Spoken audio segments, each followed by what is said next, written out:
أعوذ بالله السميع العليم من الشيطان اللعين الرجيم بسم الله الرحمن الرحيم الحمد لله الملك الحق المبين المتصاغر لعظمته جبابرة الطاغين المتخاضع لكبريائه عتاة المتمردين المعترف بربوبيته سائر الخلق أجمعين والصلاة والسلام والتحية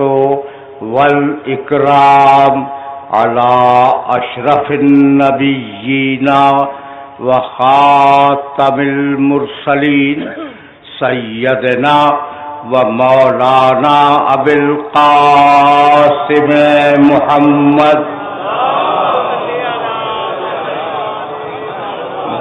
أهل بيته الطيبين الطاهرين المعصومين المظلومين أما بعد فقد قال الله سبحانه وتعالى في محكم كتابه المبين بسم الله الرحمن الرحيم سبح اسم ربك الأعلى الذي خلق فسوى والذي قدر فهدى والذي أخرج المرعى فجعله غثاء أحوى صلوات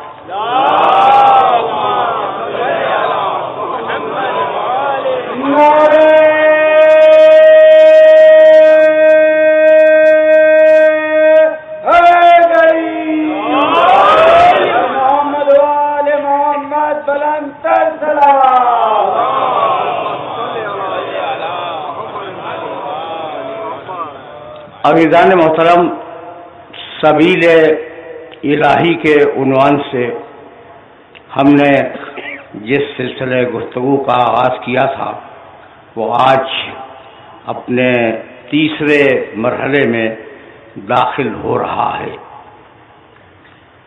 وہ آیات جن کی تلاوت کا شرف حاصل کیا گیا وہ 5 آیتیں ہیں، اور میں مسلسل اپنے سننے والوں کی خدمت میں ان 5 آیات کا ترجمہ پیش کر رہا ہوں۔ سبح اسم ربک الاعلی، اپنے بلند ترین خدا کے نام کی تسبیح کرو۔ الذی خلق فسوى، جس نے خلق کیا اور ضرورت کی ہر شے سے اس مخلوق کو نوازا، سوا۔ والذی قدر فہدى، اور اس نے پھر ہر شے کی تقدیر معین کی، اور پھر ہر وہ شے جو خلق کی اس کو ہدایت کے فریضے کو انجام دیا۔ یہ وہی اللہ ہے جو تمہارے لیے چارہ اگاتا ہے، اور یہ وہی اللہ ہے جسے ایک دن چارے کو بھوسے میں تبدیل کر دیتا ہے۔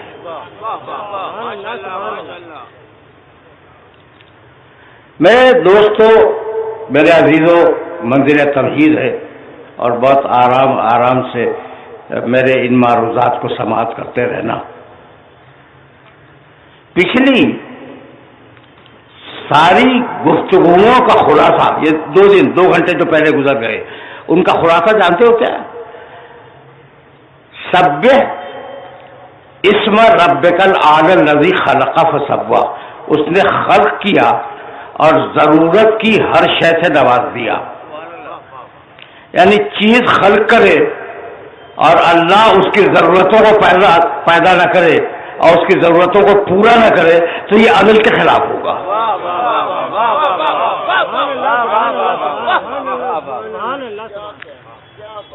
یہ جملے ذہن میں محفوظ ہو جائیں، کہیں نہ کہیں تو کام آئیں گے۔ یعنی اللہ نے ایک چیز پیدا کی اور جو اس کی ضرورتیں تھیں اسے پورا نہیں کیا تو یہ عدل کے خلاف ہوا نا. تو ہم نے پیدا بھی کیا اور ہم نے اس کی ضرورتیں بھی پوری کی, ہم عدل پہ قائم ہیں. پہلی گفتگو. والذی قدر فہدی, پھر ہم نے اس کا ایک انجام اور اس کا ایک آغاز معین کیا. قدرہ اس کی تقدیر معین کی. دیکھیں گے تقدیر کو کہ تقدیر ہے کیا, اس کی ہم نے تقدیر معین کر دی. ٹھیک. فہدی, اور جس کام کے لیے اسے بنایا تھا اس کام کی طرف اس کی ہدایت کر دی. مولانا عالم اسلام نے جتنے ترجمے کیے ہیں ان سب سے الگ میں نے ترجمہ کیا اور الٹ کے کیا. جیسے کہ عربی مجھے بھی آتی ہے. فہدی قدر فہدی, اس نے تقدیر معین کی ہر شے کی, اور جس کام کے لیے اسے خلق کیا گیا تھا اس کام کی ہدایت اسے کر دی کہ تجھے یہ کام انجام دینا ہے. یہاں تک ہم آ گئے. یہ آیت کا ترجمہ تھا اور اس کی تلخیص تھی. پچھلی ساری تقریروں کا خلاصہ یہ ہے کہ پروردگار نے جانور پر کوئی شریعت نازل نہیں کی, جانور پر کوئی کتاب نہیں اتری, جانور پر کوئی رسول نہیں آیا. اس کی فطرت میں اس کی ہدایت رکھ دی گئی. اس کے لیے میں نے ایک لفظ استعمال کیا تھا. بھائی ایک آیت اور سنتے جاؤ پھر اس آیت کی طرف آؤں گا. وَأَوْحَىٰ كُلَّ سَمَاءٍ أَمْرَهَا, اللہ نے ہر آسمان کو یہ بتلا دیا کہ اسے کیا کام کرنا ہے. اوحا وحی کے ذریعے, تو وحی ہوئی آسمان کے اوپر. وَأَوْحَىٰ, اب وہ آیت پڑھ رہا ہوں. وَأَوْحَىٰ رَبُّكَ إِلَى النَّحْلِ أَنِ اتَّخِذِي مِنَ الْجِبَالِ بُيُوتًا وَمِنَ الشَّجَرِ وَمِمَّا يَعْرِشُونَ, ہم نے شہد کی مکھی پہ وحی کی, اس کے مزاج میں ڈال دیا.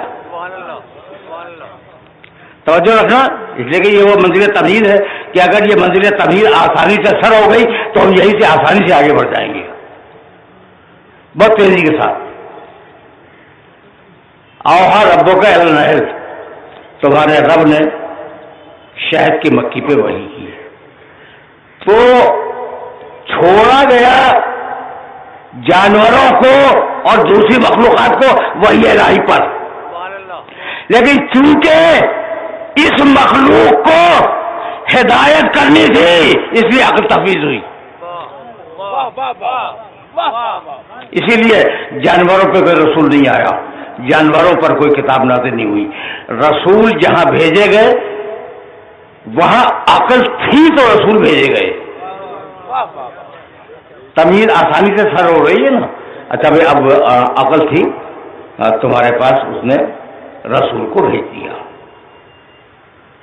یہاں رک کر ایک جملہ اپنے سننے والوں کی خدمت میں اور بھی عرض کرتا چلوں کہ رسول آئے اور آنے کے بعد انہوں نے جو مینیفیسٹو دیا اپنے آنے کا جو وجود کا جو جواز پیش کیا, وہ جواز پیش کروں.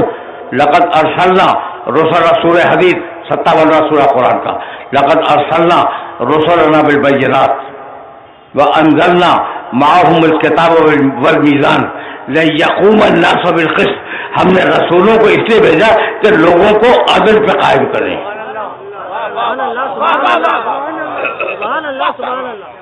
عدل سمجھ میں آ رہا ہے؟ تکوین میں عدل تھا, تخلیق میں عدل تھا, ضرورتیں پورے ہونے پر عدل کا مظاہرہ تھا کہ سب کی ضرورتیں پوری کی. اور اب ہم نے انبیاء اس لیے بھیجے کہ وہ تمہیں عدل پہ قائم کرے. لیقوم الناس بالقسط, تاکہ عوام الناس عدل پہ قائم ہو جائے. انبیاء کے آنے کا سبب عدل. اب تم پوچھو گے نا یہ عدل ہے کیا, تمہارا اب دوسرا سوال جو ہوگا وہ یہ ہوگا کہ یہ عدل ہے کیا جس پہ ہم قائم ہو جائیں. تو دو تعریفیں لغت عرب میں لکھی گئی. اعطاء کل ذی حق حقہ، عدل کے معنی ہے کہ جس کا جو حق ہے اسے دے دیا جائے. اب تقرین کا عدل سمجھ میں آیا یا نہیں کہ کائنات میں جو عدل قائم ہے جس کا جو حق ہے اسے دے دیا جائے. اعطاء کل ذی حق حقہ، حق والے کو اس کا حق دے دیا جائے، یہ عدل ہے. یہ ایک تعریف ہے عدل کی. اور دوسری تعریف سنو گے، وضع الشیء فی محلہ، چیز کو اس کے پراپر مقام پر رکھ دینا یہ عدل ہے. تو جو چیز جس چیز کے لیے خلق ہوئی وہی رکھو، پہنچے نہیں؟ جو چیز، بھائی عدل یہ ہے کہ جو چیز جس مقام کے لیے خلق ہوئی اس چیز کو وہی رکھو، اگر وہاں سے ہٹا دیا تو یہ خلاف عدل ہوگا. اسی لیے ہم نے نبوت کے سے پہلے عادل رکھا کہ اگر عادل رہے گا تو نبوت کے بعد امامت آئے گی، قیامت نہیں آئے گی.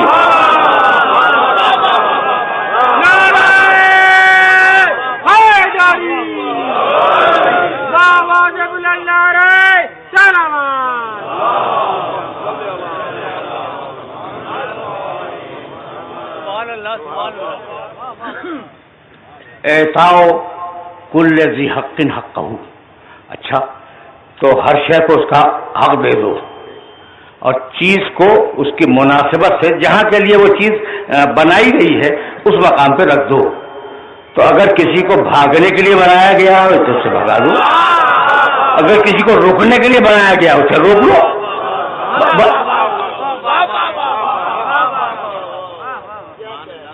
بھائی سے بات قدم کے لیے جو ہے اس سے بات قدم کرے، جس سے بات قدم نہ کر سکے وہ سے بات بنایا ہی نہیں گیا سے بات قدم کے لیے تو اسے سے بات قدم کا حکم نہ دو.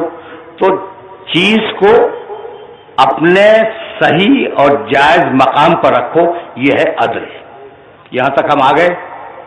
دیکھو ایک بات عرض کرتا چلوں کہ جب ایک مسلسل موضوع ہوتا ہے اور 8-10 دن اس موضوع پہ گفتگو کرنی ہوتی ہے تو سلسلہ فکر جو ہے وہ ایک سفر ہے، ایک منزل سے دوسری منزل کی طرف،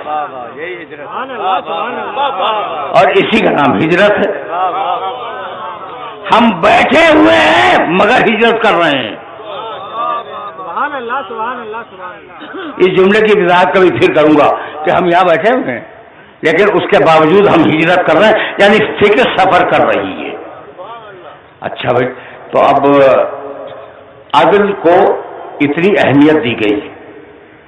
یہ عدل کو اہمیت کیوں دی؟ آ رہا ہوں میں، بہت قریب ہونا چاہ رہا ہوں. عدل کو اللہ نے اتنی اہمیت کیوں دی؟ یعنی ہر آیت عدل سے بھری ہوئی ہے.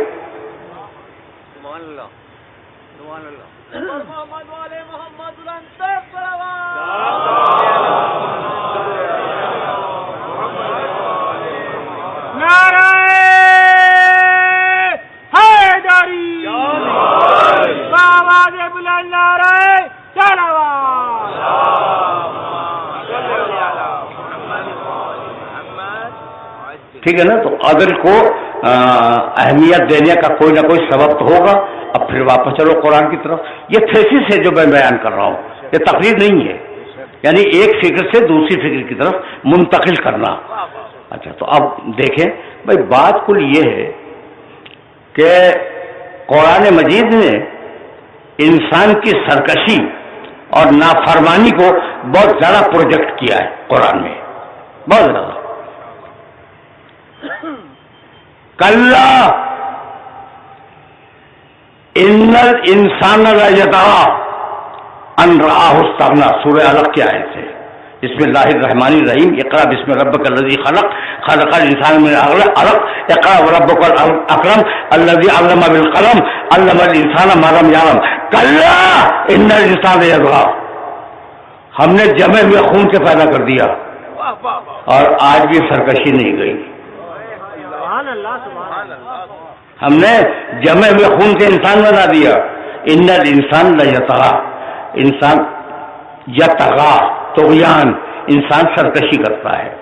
ان رآہ استغنی، جب وہ یہ دیکھ لے کہ وہ مستغنی ہو گیا، اس کی ساری احتیاجات پوری ہو گئیں، تو وہ اللہ سے سرکشی کرنے لگتا ہے. طغیان کی ایک آیت طغیان کی. توجہ رکھنا، اس لیے کہ اسی مقام سے مجھے آگے بڑھ جانا ہے. انسان سرکشی کرتا ہے.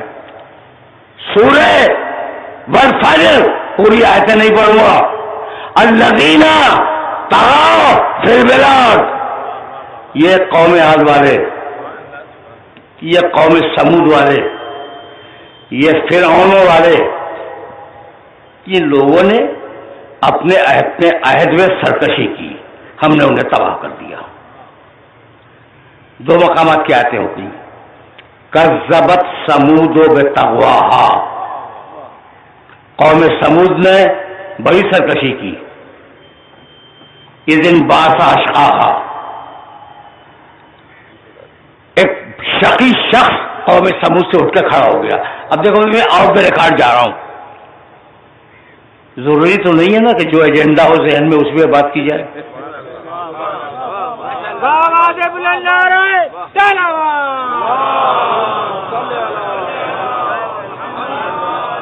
اور سچی بات تو یہ ہے کہ میرے پاس ایجنڈا ہوتا بھی نہیں سوائے آیات قرآنی کے. میرے پاس کوئی ایجنڈا نہیں.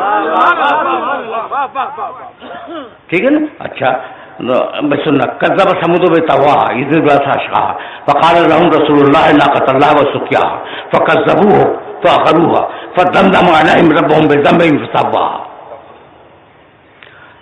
سورہ والشمس کی آخری آیتیں ہیں، وہ ساری کی ساری آپ کی خدمت میں میں نے پیش کر دی. کذبت ثمود بطغواہا، قوم سمود نے نافرمانی کی. ان کا ایک شقی شخص کھڑا ہو گیا اور اس شقی شخص سے ان کے زمانے کے رسول نے کہا کہ یہ اللہ کا ناقہ ہے. ناقۃ اللہ ہے، یہ اللہ کا ناقہ ہے. یہ اللہ کا ناقہ جانتے ہو؟ اونٹنی، یہ اللہ کا ناقہ ہے. وہ سقیا، اور یہ ہے اس کا گھاٹ. ایک دن تم پانی پیو گے، ایک دن پورا یہ ناقہ پانی پیے گا. خبردار اس میں نافرمانی نہ کرنا. ناقۃ اللہ، یہ اللہ کا ناقہ ہے. یہ میں بار بار جو لفظ دہرا رہا ہوں، اللہ کا ناقہ، اللہ کی اونٹنی، اللہ کی اونٹنی. اچھا، ناقہ تیز رفتار سواری کا نام ہے. جانوروں میں جو مادہ ہوتی ہے وہ بہت تیز رفتار ہوتی ہے، تو یہ تیز رفتار اونٹنی ہے اللہ کی. کبھی اللہ نے سواری کی؟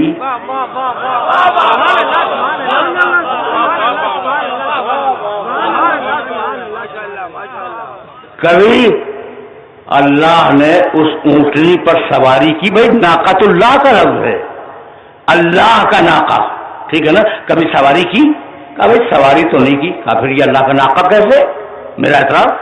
کہنے لگے کہ چونکہ اسے دیکھ کے اللہ یاد آیا. جسے دیکھ کے اللہ یاد آ جائے اس کی نسبت اللہ کی طرف ہو جاتی ہے. تو یاروں کو ناقۃ اللہ تو یاد رہا، وجہ اللہ بھول گئے.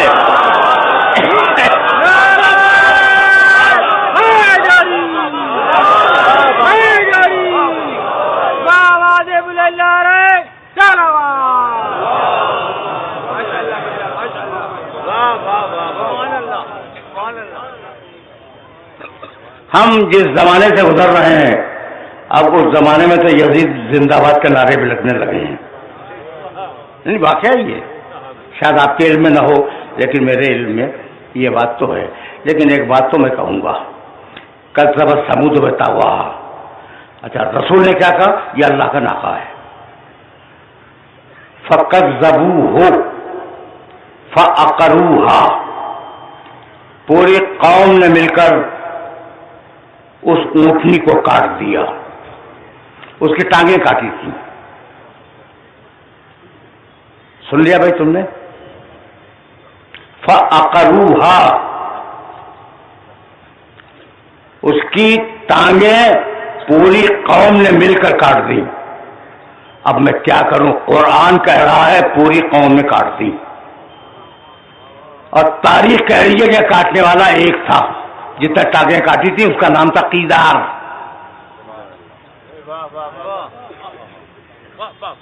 پھنس گئے یا نہیں؟ یعنی تاریخ متفقہ طور پہ یہ کہتی ہے کہ جس آدمی نے اس ناقے کی ٹانگیں کاٹی تھی اس کا نام تھا قیدار. کاٹنے والا ایک. اور قرآن نے کیا کہا؟ اقروہا، سب نے مل کے کاٹ دیا.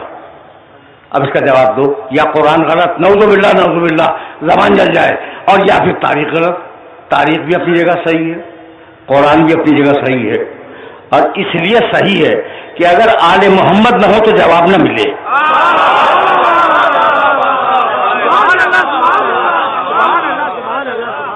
سچی بات.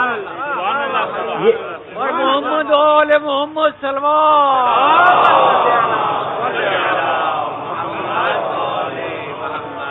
یہ بہت سچا جملہ میں نے کہا ہے. بھائی پھنس گئی پوری سماعت تمہاری یا نہیں پھنسی؟ کہ بھائی قرآن کہتا ہے کہ مل کے سب نے کاٹ دیا، کاٹنے والا ایک قیدار. تو یا قرآن درست یا یہ درست ہے، دونوں درست. کوئی آیا علی کی خدمت میں، بھائی یوں ہی تو سلونی نہیں کہہ رہے تھے نا. میں دیکھو میں بڑا لبرل ہوں، بڑا وسیع القلب ہوں، مجھے کوئی اعتراض نہیں ہے کہ رسول کے ممبر پہ کوئی شخص آ کے بیٹھ جائے، لیکن آنے سے پہلے سلونی بھی تو کہے.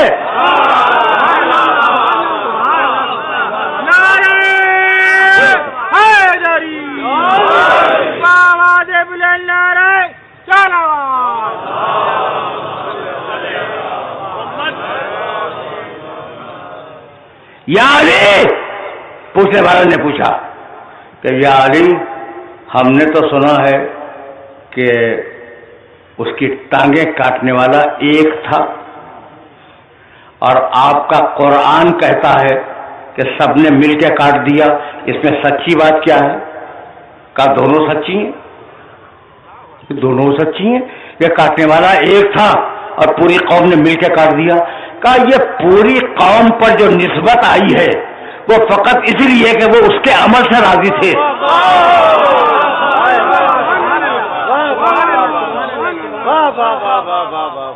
میں کچھ پتا چلا کہ جو قتل کے عمل سے راضی ہو وہ قرآن کی نگاہ میں قاتل ہے. میرا میسج میرے سننے والوں تک پہنچ گیا یا نہیں؟ جو قتل سے راضی ہو وہ قرآن کی نگاہ میں قاتل ہے. اب چاہے کوفے کا ابن زیاد ہو یا دمشق کا یزید ہو، دونوں قاتل ہیں.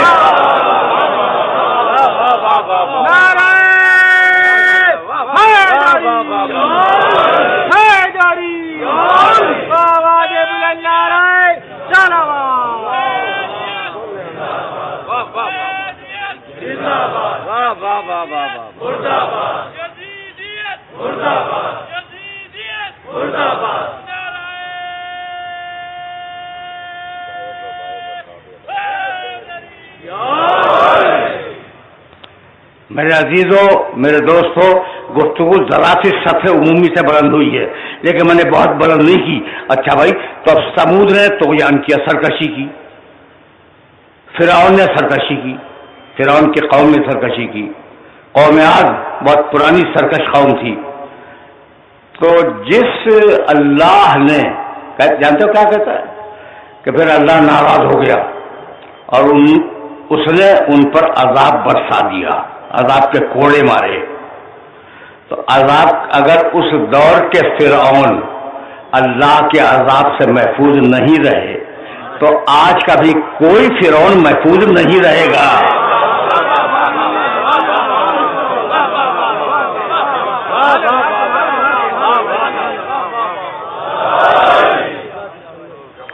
آج کا بھی کوئی فرعون محفوظ نہیں رہے گا. اچھا بھائی، تو اب یہ سورہ والشمس کی آخری آیتیں میں پڑھ رہا تھا نا، تو وہ کیس کیا ہے؟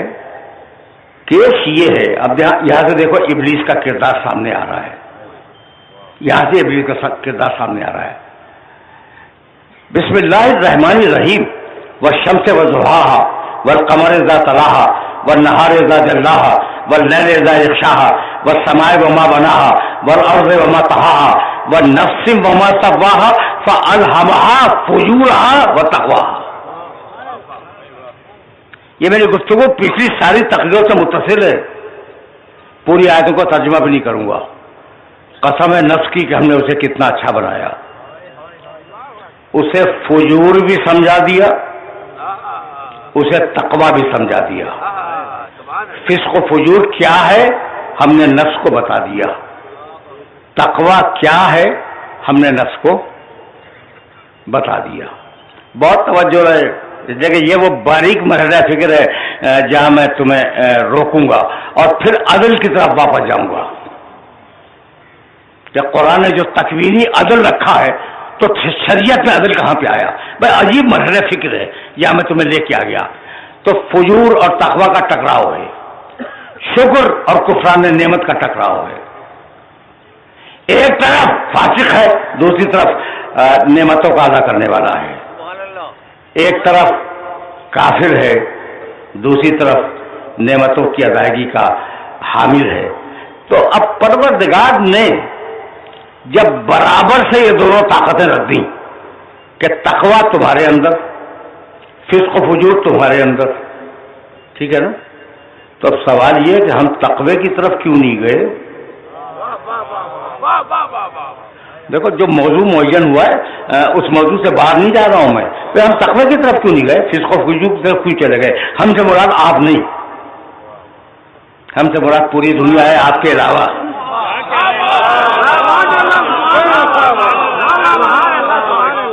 آپ کے علاوہ پوری دنیا ہے, ٹھیک ہے نا.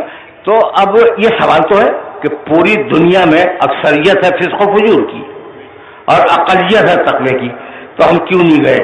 اب یہ وہ مرحلہ فکر ہے یہاں میں اپنے سننے والوں کو روک رہا ہوں. ما منعک یا ابلیس, ما منعک ان تسجد لما خلقت بیدی. ابلیس, یا ابلیس, قرآن میں قرآن کی آیت پڑھو, یا ابلیس, اے ابلیس. یہ میں نے حکم دیا تھا کہ آدم کو سجدہ کر, سجدہ کیوں نہیں کرتا؟ یا ابلیس. اچھا بھائی رک جاؤ, بہت پڑھے لکھے اور باشعور ہو نا, اور میرے بہت سے نوجوان دوستوں کے چہرے پہ مسکراہٹ ہے. بھائی یہ بتاؤ کہ جب ملا اس آیت تک پہنچتا ہے تو تلاوت میں یا ابلیس کہتا ہے یا نہیں؟ تو یا ابلیس کہتے ہوئے تو بڑا مزہ آتا ہے, یا علی کہتے ہوئے جان نکلتی ہے.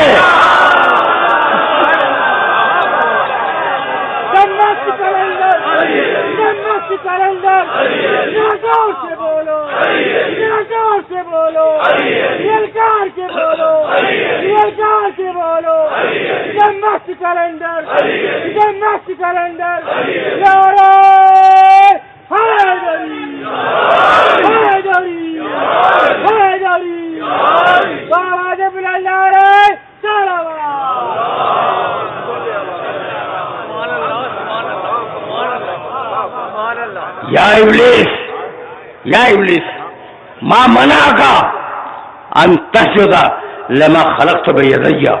ابلیس, تو نے اس آدم کو جسے میں نے اپنے ہاتھوں سے بنایا تھا سجدے سے کیوں انکار کیا کہ اسے سجدہ نہیں کرے گا؟ کہنے لگا کہ پروردگار تو نے اسے مٹی سے بنایا ہے, مجھے آگ سے بنایا ہے, تو چونکہ آگ افضل ہے اس لیے کمتر کو سجدہ نہیں کر سکتی. جو افضل ہو وہ کمتر کو سجدہ نہیں کر سکتا. اب ابلیس کی دلیل تمہیں اچھی لگے بری لگے میں یہ نہیں جانتا, لیکن ابلیس اتنا جانتا ہے کہ افضل کے ہوتے ہوئے کمتر کو خلیفہ نہیں بنتا.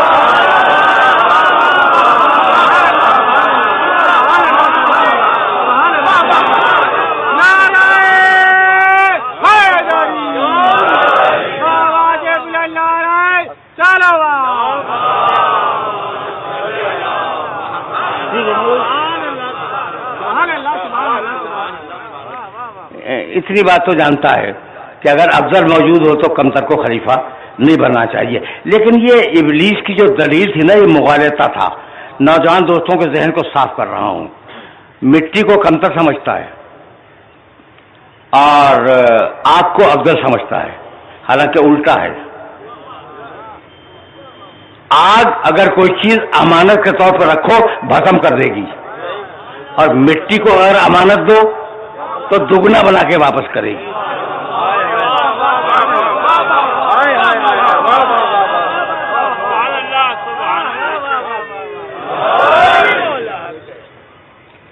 اس میں صلاحیت تخلیق ہے، آگ میں صلاحیت تخلیق نہیں ہے. سنتے رہنا بھیا. پروردگار کو جلال آ گیا، کہا کہ آج سے تیرے اوپر لعنت ہے قیامت تک. جانتے ہو کیا کہنے لگا؟ رب فانظرنی الی یوم یبعثون، مالک مجھے قیامت تک کی زندگی دے دے. ابلیس کی دو چیزیں تو سمجھ میں آ گئیں، مالک کو مانتا ہے، قیامت کو مانتا ہے. سامنے کی بات ہے نا.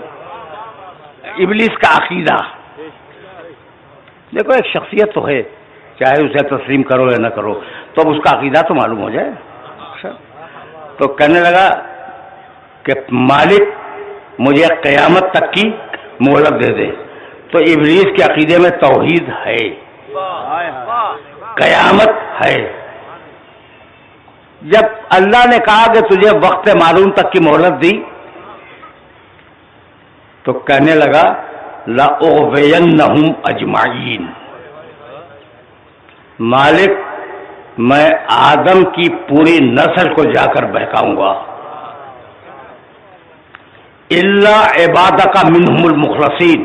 یہ جو تیرے انبیاء ہیں نا، ان کا میں کچھ نہیں بگاڑ سکتا، میں انہیں چھوڑ کے باقی آدم کی پوری نسل کو بہکاؤں گا. میرے دوستوں، میرے عزیزوں، کبھی میں نے یہ جملہ کہا تھا. مولانا آپ سے پوچھ رہا ہوں، ابلیس کا آپ سے کوئی ذاتی جھگڑا ہے؟ دو علماء کرام تشریف فرمائے، ان سے سوال کر لوں کہ کوئی ذاتی، میرا تو ذاتی جھگڑا کوئی نہیں ہے. ٹھیک ہے میرے باپ سے تھا، آدم علیہ السلام سے جھگڑا تھا، مجھ سے تو کوئی ذاتی جھگڑا نہیں.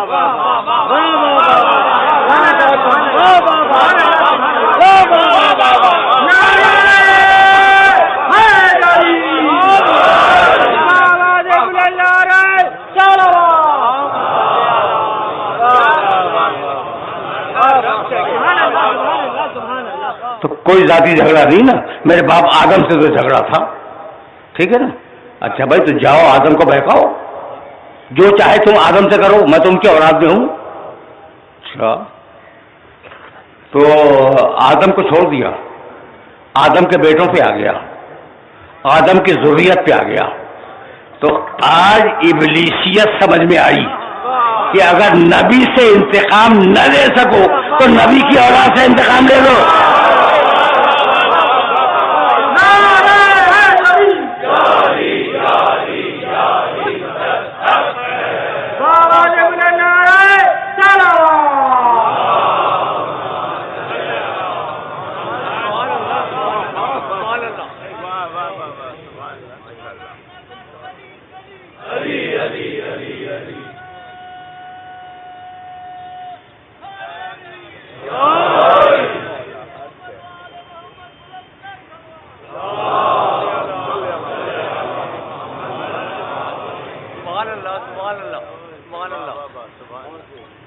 بھائی بہت توجہ ہے، اس لیے کہ اب ظاہر ہے کہ اس مرحلے فکر پہ رکنا تو نہیں ہے نا، مجھے تو آگے جانا ہے.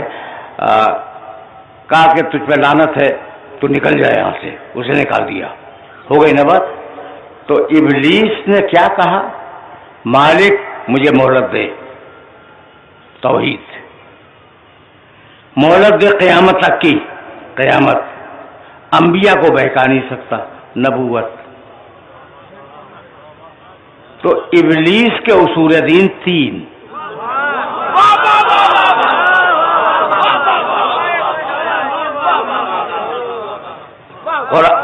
قرآن سے باہر اگر کوئی جملہ چلا جائے تو تمہیں چیلنج کا حق حاصل ہے.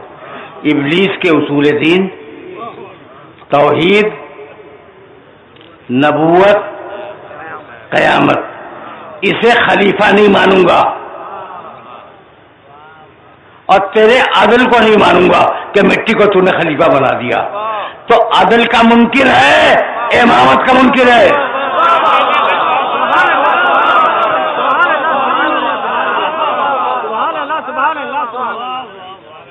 پہنچ رہی ہے یہ مرحلہ فکر آسانی سے سر ہو گیا.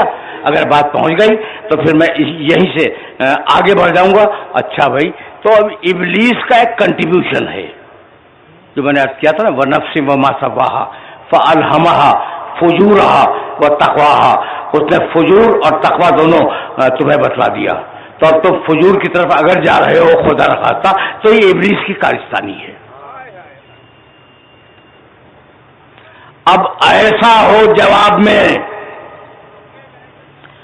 یہ پوری انسانیت کو ابلیس سے بچا لے. کوئی تو ہو. لقد ارسلنا، پوری تقریر مرتب ہے، لقد ارسلنا رسلنا بالبینات وانزلنا معهم الکتاب والمیزان. ہم نے اپنے رسولوں کو بھیجا کتاب دے کر، میزان دے کر اور واضح نشانیاں دے کر. کیوں بھیجا؟ لیقوم الناس بالقسط، تاکہ ابلیس سے بچا لیں، لوگوں کو عدل پہ قائم رکھیں. بس میرے عزیزوں، میرے دوستوں، آج میں اس سلسلہ فکر کو اس مقام سے آگے لے جانا نہیں چاہتا، لیکن جہاں تک میں آ گیا ہوں وہاں مجبوری یہ ہے کہ کچھ جملے تو میں کہوں گا. اب وہ ہو کون؟ وہ کون ہو جو پوری انسانیت کو ابلیس کی تزویر سے بچا لے؟ بھائی اگر میں جملہ کہوں گا تو تم اعتراض کر دو گے. قرآن کہنے گا وَتَمَّتْ کلمۃ ربک صدقا وعدلا. ہم نے محمد پر اپنے کلمے کو تمام کر دیا، صداقت کے ساتھ اور عدالت کے ساتھ.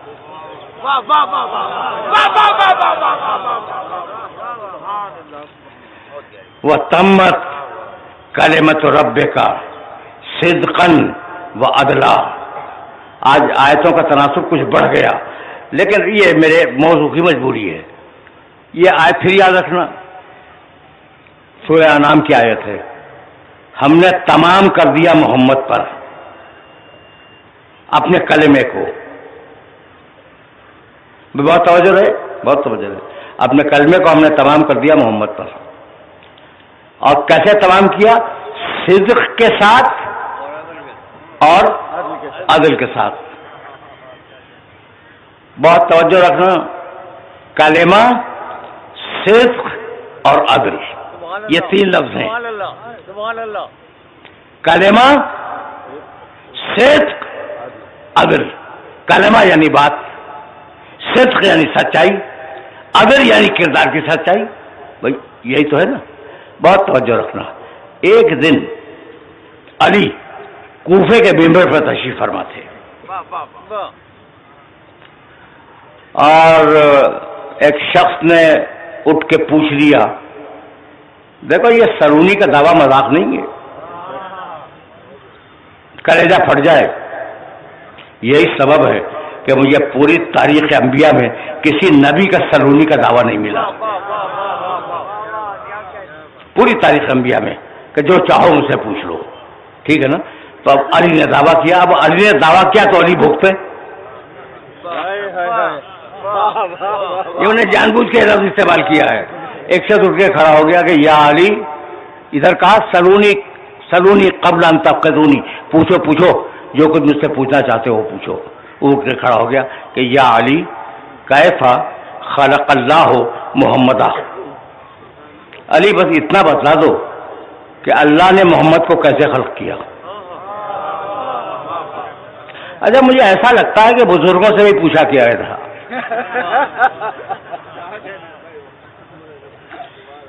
چونکہ بہت مسترد قول نہیں ہے اس لیے یہ جملہ میں نے کہا کہ مجھے ایسا لگتا ہے کہ بزرگوں سے ہی پوچھا گیا. اور سوال کرنے والے نے ڈانٹ بھی کھائی جب پوچھا گیا نا بزرگوں سے کہ اللہ نے محمد کو کیسے خلق کیا. تو ڈانٹنے لگے کہ میں کوئی موجود تھا سامنے. بھائی کامن سینس کی بات ہے, اچھی بات ہو اس کی تعریف بھی کیا کرو, بات اچھی ہے.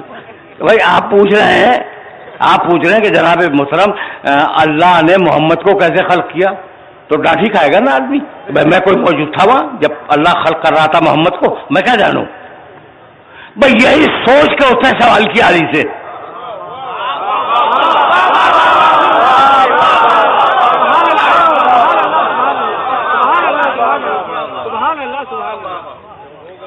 یہی سوچ کے اس نے سوال کیا کہ اب علی بہت سلونی کہتے ہیں نا, آج تو پھنسی جائیں گے. اب اس کا جواب کیا دیں گے؟ فرمانے لگے کہ ان اللہ تکلم بکلمۃ فصار محمدا, اللہ نے ایک کلمہ کہا اور وہ کلمہ محمد بن گیا.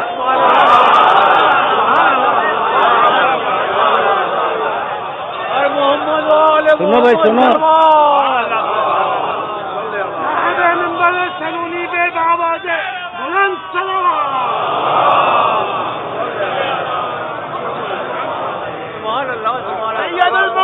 افضل کائنات محمد رسول اللہ میں بلند صلوات.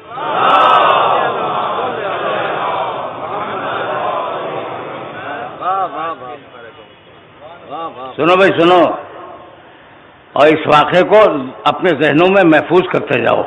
وہ آیت یاد ہے جو میں نے ابھی پڑھی رسول اللہ کے لیے, وَتَمَّتْ كَلِمَةُ رَبِّكَ صِدْقًا وَعَدْلًا, میرے محمد پر اللہ کا کلمہ تمام ہو گیا صداقت کے ساتھ, عدالت کے ساتھ. اس آیت کو ذہن میں رکھنا, وَتَمَّتْ كَلِمَةُ رَبِّكَ صِدْقًا وَعَدْلًا. یا علی, اللہ نے محمد کو کیسے خلق کیا؟ ارشاد فرمایا ان اللہ تکلم بکلمۃ, اللہ نے ایک کلمہ کہا فصار محمد, وہ کلمہ محمد بن گیا. تو علی نے کہا محمد کلمہ. ٹھیک, اب کبھی بے ربط بات بھی سن لیا کرو جس کا کوئی ربط نہ ہو. بے ربط بات کبھی سن لینی چاہیے نا, نہیں؟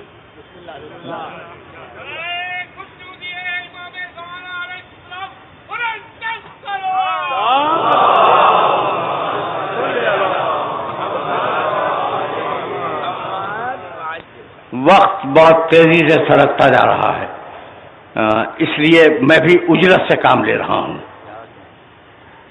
میں نے کیا کہا کہ کبھی بے ربط بات بھی سن لیا کرو.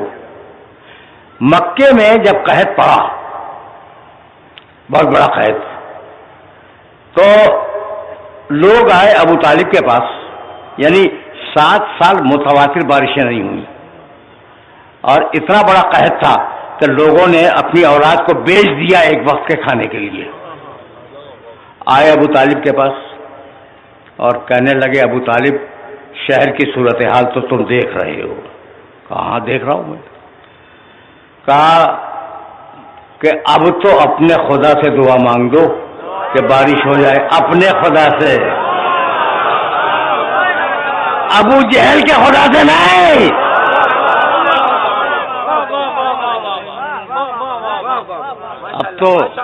اب تو اپنے خدا سے دعا مانگ دو کہ بارش ہو جائے. ابو طالب نے انہیں دیکھا اور کہا پورے شہر مکہ میں آواز دے دو کہ آج ابو طالب دعا مانگنے کے لیے آ رہا ہے. لوگ جمع ہو گئے, ہزاروں کی تعداد میں لوگ خانہ کعبہ کی چار دیواری میں جمع ہو گئے. ابو طالب اس شان سے نکلے کہ محمد رسول اللہ سگا بھتیجا ہے, اس کا شانہ تھاما ہوا ہے, اسے آگے رکھا ہے, پیچھے پیچھے خود چل رہے ہیں. آئے اور آنے کے بعد آگے میں رکھا محمد کو, اور محمد رسول اللہ کو آگے رکھ کے پیچھے کھڑے ہوئے, اور پیچھے کھڑے ہو کے 42 شعر کا ایک قصیدہ محمد رسول اللہ کی شان میں پڑھا. وہ اب یزو, پہلا شعر سنا دوں, اس کے بعد دوسرا سناؤں گا. وہ اب یزو یستسقل غمام بے وجہی, یہ میرا بھتیجا اتنے روشن چہرے کا مالک ہے کہ اگر اس کے چہرے کا وسیلہ بنا کر اللہ سے بارش کی دعا مانگی جائے تو اللہ اسے قبول کرے گا. اس ایک مصرے میں سمجھا دیا کہ مشرکین مکہ مجھے وسیلہ سمجھ رہے ہیں، میں اسے وسیلہ سمجھ رہا ہوں۔ وَأَبْيَضُ يُسْتَسْقَى الْغَمَامُ بِوَجْهِهِ شِمَالُ الْيَتَامَى عِصْمَةٌ لِلْأَرَامِلِ۔ یہ میرا خوبصورت چہرے والا بھتیجا، یہ یتیموں کی پناہ گاہ ہے اور بیواؤں کی عصمتوں کا محافظ ہے۔ تم نے سن لیا پہلا شعر، اب دوسرا شعر پڑھوں۔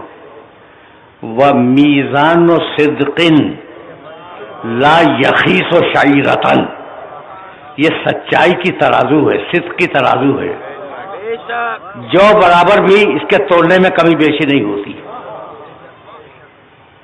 کون ہے محمد؟ صدق ہے۔ وَمِيزَانُ صِدْقٍ لَا يَخِيسُ شَعِيرَةً وَوَزَّانُ عَدْلٍ وَزْنُهُ غَيْرُ زَائِلِ، اور یہ عدل کا وزن کرنے والا ہے، اور اگر عدل سے شروع ہوئی تھی بات، عدل پہ ختم ہونے جا رہی ہے۔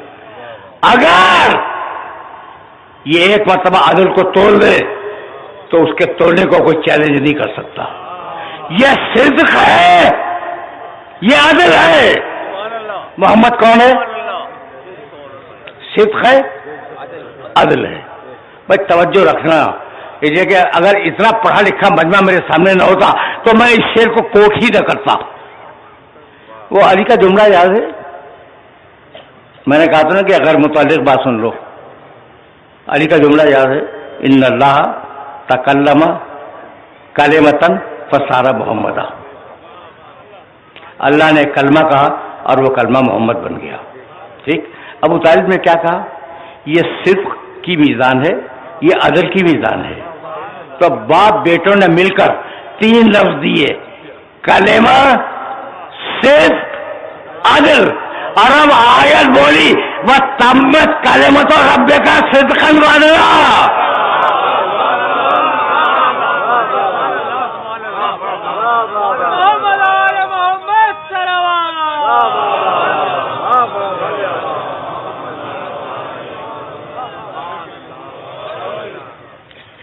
بس میرے عزیزوں، میرے دوستوں، میں نے آج تمہیں زحمت دی اور اب سلسلہ فکر اس مرحلے سے آگے بڑھ جائے گا، لیکن کچھ جملے تمہاری خدمت میں عرض تو کرنے ہیں نا۔ دیکھو آخرت، ابھی میں آخرت تک گیا نہیں ہوں، اور جن آیات کی تلاوت کا شرف حاصل کر رہا ہوں ان میں آخرت کا بھی اشارہ ہے۔ یہی تو قرآن کا کمال ہے کہ اتنے سادے جملے کہ لگتا ہے کہ جیسے بچوں کے لیے کتاب لکھی گئی ہے، اور جب ڈوبو تو گہرائیوں کی ٹھار نہ ملے۔ یہ ہے قرآن، اور میں نے تمہارے سامنے ڈیمانسٹریٹ بھی کیا کہ کیسے خلق میں کیا رکھا گیا، ابھی خلق اور تصویر میں کیا رکھا گیا، تقدیر میں کیا رکھا گیا بیان کروں گا، اور ہدایت میں کیا رکھا گیا۔ ایک ایک لفظ جو ہے وہ دریا ہے معانی کا۔ ٹھیک، تو میں آؤں گا قیامت تک، لیکن اب میں روک رہا ہوں۔ بھئی یہ کھٹراگ، آج کلاسوں میں جاؤ، پڑھو، تعلیم حاصل کرو، اچھی ملازمت کرو، تجارت کرو، بھئی چاقو لو، پیٹ پھاڑ دو، اور پیٹ پھاڑ کے اس کی جیب میں جو کچھ بھی ہے وہ لے کے بھاگ جاؤ، جو آج کل ہو رہا ہے۔ اور شاباش ہماری انتظامیہ کو، جو آج کل معاشرے میں ہو رہا ہے۔ بہرحال پہلے سے حالات یقیناً بہتر ہیں، پہلے سے حالات یقیناً بہتر ہیں، اور ہم موجودہ انتظامیہ کے بہت سے مسائل کے شکر گزار بھی ہیں کسی حد تک۔ ابھی دیکھو بھائی، مجھے کسی نے بتایا کہ کل سبیل کا ایک مسئلہ ہو گیا تھا، سبیل کا مسئلہ۔ اور دیکھو 2 جملے سنو، میں آف دا ریکارڈ بہت کم بولا کرتا ہوں، لیکن جب بولوں تو سنا کرو۔ انتظامیہ کے کسی دھڑے نے پانی پلانے کے لیے جو سبیلیں لگائی گئی تھیں انہیں اٹھا لیا، اور وہ جو کیسٹ بج رہے تھے انہیں اپنی تحویل میں لے لیا۔ پانی پلانے کا رواج جانتے ہو کب سے؟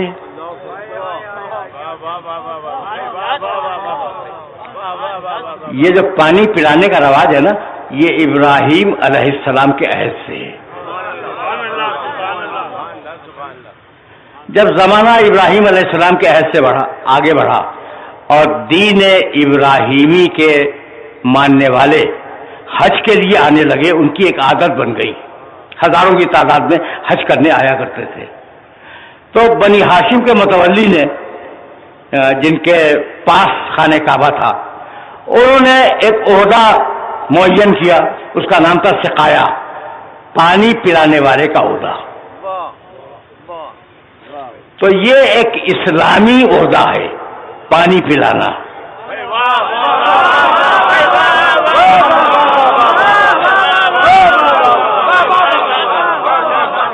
تو بھائی اب ہم اس عہدے سے دستبردار تو نہیں ہوں گے، پانی پلاتے رہیں گے، پانی روکا جاتا رہے۔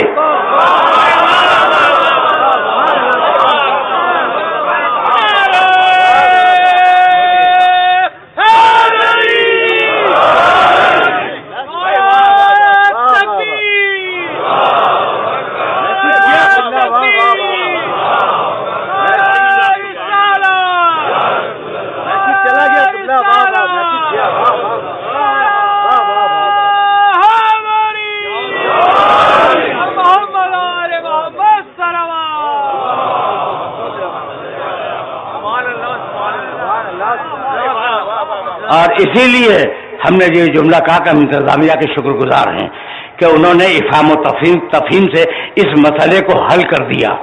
اس سے اعتماد بھی بڑھے گا اور محبت کی فضا بھی پیدا ہوگی۔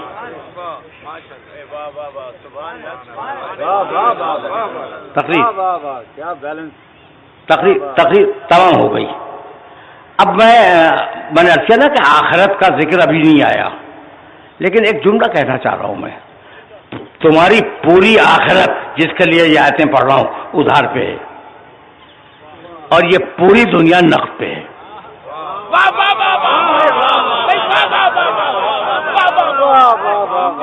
یہ دنیا نقد ہے، آخرت ادھار ہے۔ شیطان تمہیں نقد کی طرف بلا رہا ہے، ادھار سے روک رہا ہے، اور اللہ تمہیں ادھار کی طرف بلا رہا ہے، نقد سے روک رہا ہے۔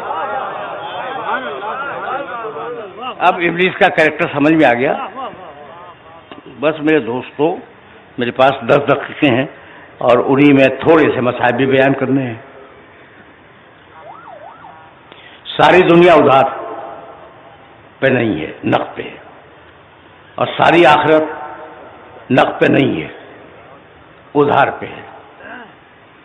ہمیں تاریخ کربلا میں 2 شخص نظر آئے، ایک نے نقد کو لے لیا، ادھار چھوڑ دیا، دوسرے نے ادھار کو لے لیا، نقد چھوڑ دیا، ہوئے پریشان۔ بہت قریب ہو گیا ہوں میں تم سے بہت قریب ہو گیا ہوں میں۔ جو ادھار سے نقد کی طرف آیا وہ کون تھا، اور جو نقد سے ادھار کی طرف گیا وہ کون تھا؟ جب پیسر سعد نے حسین سے جنگ کرنے کو منع کر دیا تو حاکم کوفہ نے یہ کہا کہ وہ جو پروانہ تمہیں گورنری کا دیا گیا ہے، رائے کی گورنری کا، اسے واپس کر دو۔ اس نے کہا مجھے ایک رات سوچنے کی مہلت دے، رائے کی گورنری کو مذاق تو نہیں تھی، گورنر بنایا جا رہا تھا، اور گورنری اگر مذاق ہوتی تو لوگ چپک کے نہ بیٹھ جاتے۔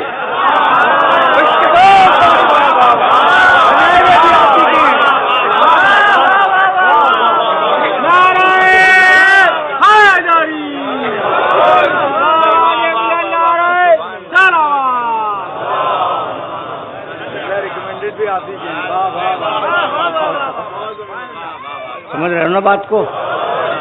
اچھا، تو رائے کی گورنری کا پروانہ دے دے، یعنی مل رہی تھی رائے کی گورنری اس لیے کہ حسین سے جنگ کرو۔ اس نے کہا میں حسین سے جنگ کرنے کی لیاقت نہیں دیکھتا، ہمت نہیں ہو رہی ہے، کہا پروانہ دے دے۔ اس نے کہا مجھے ایک رات کی مہلت دے۔ ایک رات کی مہلت دے، میں ایک رات سوچوں گا پھر کسو فیصلہ کروں گا۔ جب آیا تو حاکم کوفہ نے پوچھا کہ کیا فیصلہ کیا؟ کہا میں گورنری لوں گا۔ کہا دلیل؟ کہا گورنری نقد ہے اور آخرت ادھار ہے۔ سامنے آ گیا تمہارے آدمی، گورنری نقد ہے آخرت ادھار ہے، تو نقد کے ہوتے ہوئے میں ادھار کو ترجیح دوں؟ یہ ممکن نہیں ہے۔ اور اسی زمین پر وہیں پر ایک شخص تھا جو ایک لشکر کا سردار تھا اور اس کا نام ہے حر ابن یزید۔ تقریر تمام ہو گئی، سردار لشکر ہے نا، نقد حکومت اس کے پاس ہے، تو یہ نقد کو چھوڑ کے ادھار کی طرف گیا۔ آج کا میسج یہی تھا اور یہاں میری تقریر تمام ہوئی۔ حر کو پہچانتے ہو؟ محرم کی 30 تاریخ ہے اور عموماً میں نے 30 محرم کو اس شخصیت کا تذکرہ کیا نشتر پاک کے ممبر سے۔ بہت بڑا بہادر تھا اور عرب میں مشہور تھا کہ یہ اپنے زمانے کا سب سے بڑا بہادر ہے، اس سے بڑا بہادر کوئی نہیں ہے۔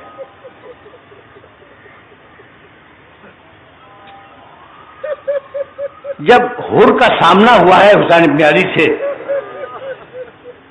پوری فوج کی زبانیں پیاس سے نکلی ہوئی تھی، ان کے جانور پیاسے تھے۔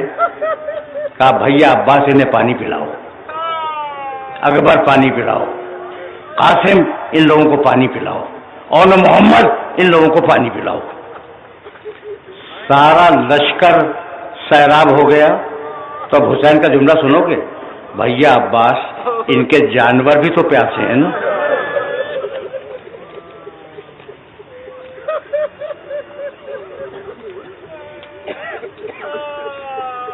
ان کے جانور بھی تو پیاسے ہیں نا، انہیں بھی پانی پلاؤ۔ اور حسین نے اس کے بعد ایک جملہ کہا جو امام ہی کہہ سکتا ہے، عباس جانور کے سامنے جب پانی رکھو تو جب تک 3 مرتبہ پی کے منہ نہ اٹھا لے اس وقت تک پانی اس کے سامنے سے نہ ہٹانا، اس لیے کہ جانور 30 مرتبہ میں سیراب ہوتا ہے۔ چوٹ تو لگ چکی تھی حر کے دل پر۔ کچھ جملے سنو، اب تو وقت بھی نہیں ہے اور مسائل بھی طویل نہیں ہے، کچھ جملے سنو۔ دل پہ چوٹ تو لگ چکی تھی کہ ہم فرزند رسول کے ممنون احسان ہیں، کچھ بولا نہیں، کئی دن سوچتا رہا۔ شب عاشور تھی، جملے سنو، مجھے اجازت دے دو۔ شب عاشور تھی، حر اپنے خیمے سے باہر ٹہل رہا تھا،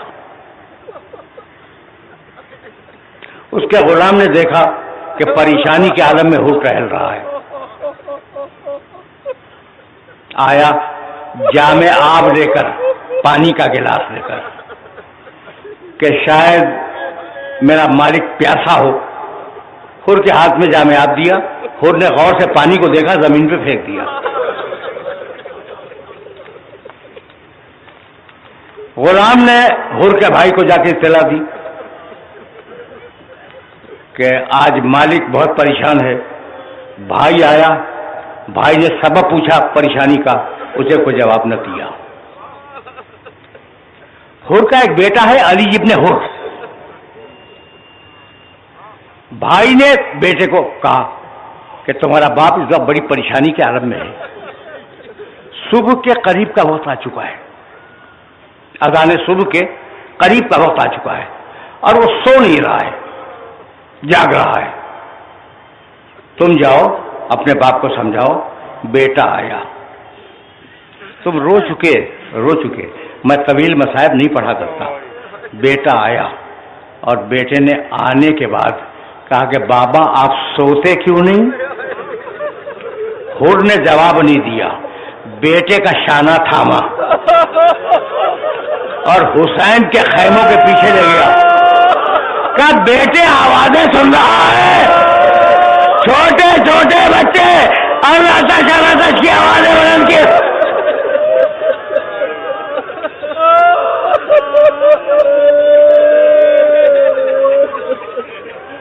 اجرکم اللہ،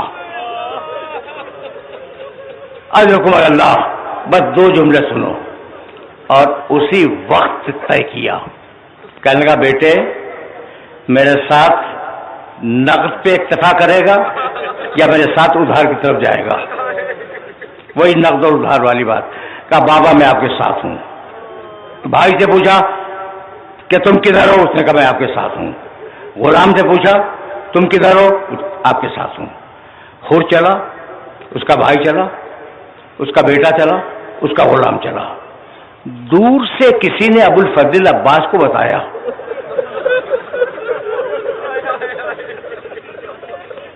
کہ حور آ رہا ہے. اب ظاہر ہے کہ وہ رسالے کا کمانڈر ہے، فوج کا سردار ہے. عباس نے کہا آنے دو، اگر تہذیب و تمیز سے آئے تو اسے کچھ نہ کہنا. حور قریب آیا. حور نے پوچھا کہ کیا حسین کا خیمہ قریب آ گیا؟ کہا ہاں آ تو گیا لیکن ابھی دور ہے. اس نے کہا میری آنکھوں پہ پٹی باندھ دو، میرے دونوں ہاتھ باندھ دو.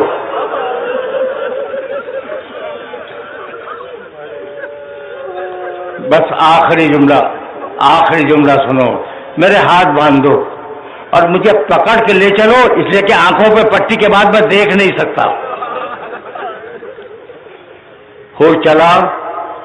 ایک مرتبہ فوج حسین سے کوئی استقبال کے لیے چلا، جس نے حور کو تھاما ہوا تھا نا، اس نے کہا اللہ اکبر.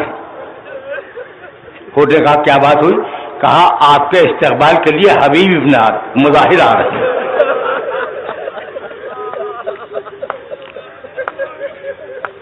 آخری جملہ، آپ کے استقبال کے لیے حبیب ابن مظاہر آ رہے ہیں. اور آگے بڑھا.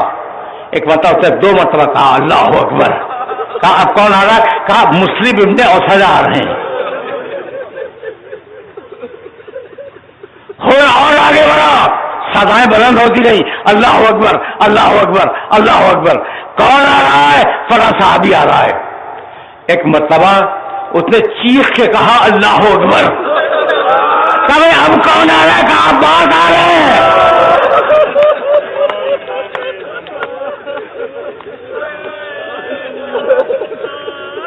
اجرکم اللہ. اس نے چیخنا شروع کیا اللہ اکبر اللہ اکبر اللہ اکبر. کہا اب کون آ رہا ہے؟ کہا عباس آ رہے ہیں تیری پیشوائی کو. اور اس کے بعد بالتواتر چیخنا شروع کیا اللہ اکبر اللہ اکبر اللہ اکبر. کہا اب کیا ہوا؟ کہا مولا خدا رہے کہ میرے مہمان میرے قریب آ جا، میرے سینے.